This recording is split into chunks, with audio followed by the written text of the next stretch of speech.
किताब मुकद्दस में से मरकस की इंजील के दूसरे बाब की तिलावत। कई दिन बाद जब वो कफरनहूम में फिर दाखिल हुआ तो सुना गया कि वो घर में है।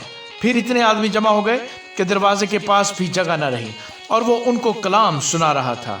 और लोग एक मफलूज को 4 आदमियों से उठवाकर उसके पास लाए, मगर जब वो भीड़ के सबब से उसके नजदीक ना आ सके तो उन्होंने उस छत को जहां वो था खोल दिया और उसे उधेड़ कर उस चारपाई को जिस पर मफलूज लेटा था लटका दिया। यसु ने उनका ईमान देखकर मफलूज से कहा, बेटा तेरे गुनाह माफ हुए। मगर वहां बाज फकीर जो बैठे थे वो अपने दिलों में सोचने लगे कि ये क्यों ऐसा कहता है, कुफर बकता है, गुनाह कौन माफ कर सकता है सिवा एक यानी खुदा के। और फिलफौर यसु ने अपनी रूह से मालूम करके कि वो अपने दिलों में यूं सोचते हैं, उनसे कहा, तुम क्यों अपने दिलों में ये बातें सोचते हो? आसान क्या है मफलूज से ये कहना कि तेरे गुनाह माफ हुए, या ये कहना कि उठ और अपनी चारपाई उठाकर चल फिर। लेकिन इसलिए कि तुम जानो कि इब्ने आदम को जमीन पर गुनाह माफ करने का इख्तियार है। उसने उस मफलूज से कहा, मैं तुझसे कहता हूँ, उठ अपनी चारपाई उठाकर अपने घर चला जा।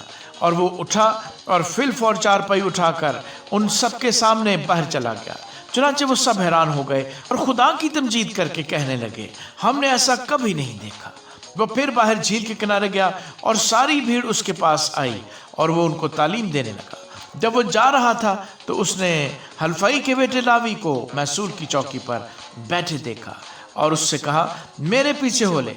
पास वो उठकर उसके पीछे हो लिया। और यूं हुआ कि वो उसके घर में खाना खाने बैठा और बहुत से मैसूर लेने वाले और गुनहगार लोग यसु और उसके शागिर्दों के साथ खाने बैठे, क्योंकि वो बहुत थे और उसके पीछे हो लिए थे।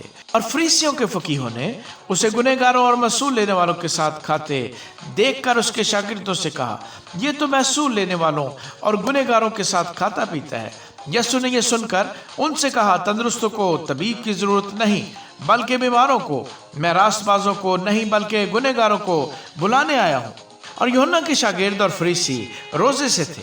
उन्होंने आकर उससे कहा, क्या सबब है कि यूहन्ना के शागिर्द और फरीसियों के शागिर्द तो रोजा रखते हैं, लेकिन तेरे शागिर्द रोजा नहीं रखते? यसु ने उनसे कहा, क्या बाराती जब तक दुल्हा उनके साथ है रोजा रख सकते हैं? जिस वक्त तक दुल्हा उनके साथ है वो रोजा नहीं रख सकते, मगर वो दिन आएंगे कि दुल्हा उनसे जुदा किया जाएगा, उस वक्त वो रोजा रखेंगे।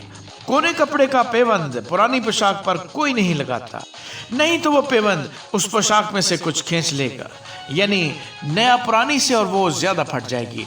और नई मै को पुरानी मशकों में कोई नहीं भरता, नहीं तो मशकें मै से फट जाएंगी और मै और मशकें दोनों बर्बाद हो जाएंगी, बल्कि नई मै को नई मशकों में भरते हैं। और यूं हुआ कि वो सब्बत के दिन खेतों में होकर जा रहा था और उसके शागिर्द राह में चलते हुए बालें तोड़ने लगे। और फरीसियों ने उससे कहा, देख ये सब्बत के दिन वो काम क्यों करते हैं जो रवा नहीं।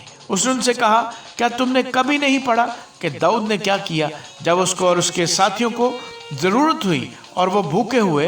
वो क्यों कर अबियातर सरदार काहिन के दिनों में खुदा के घर में गया और उसने नजर की रोटियां खाई, जिनको खाना काहिनों के सिवा और किसी को रवा नहीं, और अपने साथियों को भी दी। और उसने उनसे कहा, सब्बत आदमी के लिए बना है, ना आदमी सब्बत के लिए, बस इब्ने आदम सब्बत का भी मालिक है। आमीन।